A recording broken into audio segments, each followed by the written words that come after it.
നമസ്കാരം. Raf talk ഫുട്ബോളിലേക്ക് അവർക്കും സ്വാഗതം. മെസ്സിയേക്കാൾ ക്രിസ്ത്യാനോയേക്കാൾ മികച്ചൊരു താരം ഇനി ഫുട്ബോൾ ലോകത്ത് പിറക്കില്ല എന്ന് പറയുന്ന നിരവധി പേരെ കാണാറുണ്ട്. മെസ്സി ആരാധകർ മെസ്സിയേക്കാൾ വലിയൊരു കളിക്കാരൻ ഇനി വരില്ല. CR7 ആരാധകരും അങ്ങനെ പറയുന്നത് പലപ്പോഴും കേട്ടിട്ടുണ്ട്. പക്ഷേ ഈ വാദഗതി ശരിയാണോ? ശരിയല്ല. അതാണ് ഇപ്പോൾ തിയറി ഹെൻറി പറയുന്നത്. അത് തന്നെയാണ് നമ്മളിത് നേരത്തെ പല വീഡിയോകളിലും പറഞ്ഞിട്ടുള്ളതാണ്. മനുഷ്യരുടെ കഴിവിനെ നമ്മളങ്ങനെ ചുരുക്കി കാണരുത്. പുതിയ പുതിയ ജനറേഷൻ വരുമ്പോൾ പലതും മാറ്റിക്കുറിക്കുന്നത് നമ്മൾ കണ്ടിട്ടില്ലേ?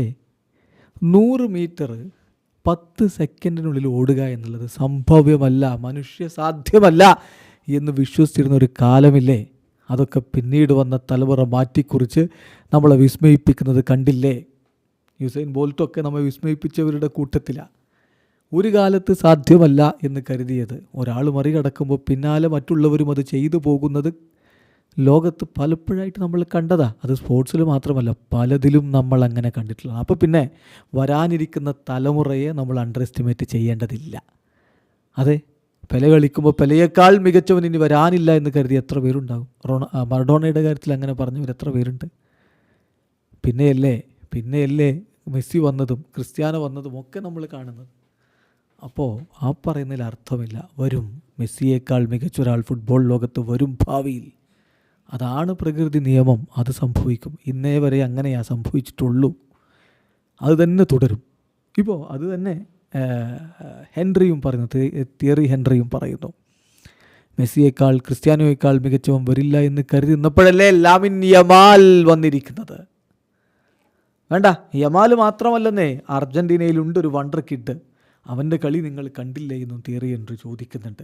മറ്റാരുമല്ല, അദ്ദേഹം ചോദിക്കുന്നത് മസ്റ്റൻഡോനെക്കുറിച്ചാണ്. എന്തായാലും അദ്ദേഹത്തിൻ്റെ വാക്കുകളിലേക്ക് നമ്മളൊന്ന് പോവുകയാണ്. മുണ്ടോ ഡിപ്പോർട്ടീവ് അദ്ദേഹത്തിൻ്റെ വാക്കുകൾ റിപ്പോർട്ട് ചെയ്യുന്നുണ്ട്.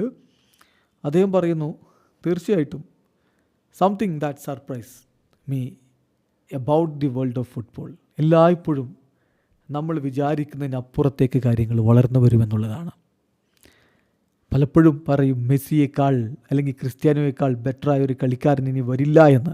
ഇത് നേരത്തെയും കേട്ടതാണ്. ഇപ്പോൾ എൻ്റെ ഒക്കെ കാലത്ത് പെലെ, മറഡോണ എന്നൊക്കെ പറഞ്ഞുകൊണ്ട് ഇതേപോലെ സംസാരിച്ചിരുന്നു.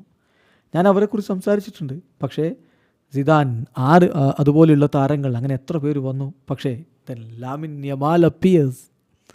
അവരെയൊക്കെ മറികടക്കാനുള്ള ടാലൻ്റ് ഉണ്ട് എന്ന് തെളിയിച്ചുകൊണ്ടാണ് ലാമിൻ വരുന്നത്.